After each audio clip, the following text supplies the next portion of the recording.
A scary story. Made by me, so you better like lol. Three girls were having a sleepover playing a game that they heard of.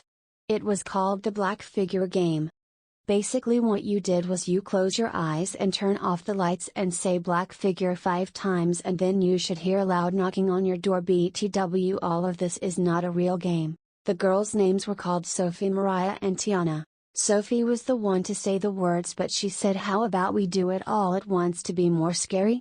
They all said at once, black figure, black figure, black figure, black figure, black figure. Then there was loud knocking on the front door. Mariah opened it, but when she opened it her eyes turned black and turned around and said, "All hail the figure." And then she fell on their floor and her mouth was spewing blood like a water fountain. Sophie and Tiana were scared, and there was the black figure. He walked in, he was breathing heavily and making footprints not from mud, but blood and human eyeballs. He had a torch in his hand out of nowhere and burned Sophie down. She was burnt to a crisp. He tried burning Tiana, but she ran away before he could, and then she walked outside. It was thunderstorming, but it wasn't rain, it was humans. Then she woke up in a bed. Meanwhile, the black figure was carrying Sophie and Mariah and threw them in a hole. That's called the black hole. When the black figure throws you in there, you're gone forever, because it is 179 feet deep in the ground, and Sophie and Mariah got thrown in there and their body parts were flying like dodgeballs. Tiana was finding a way to get out of that room she was trapped in.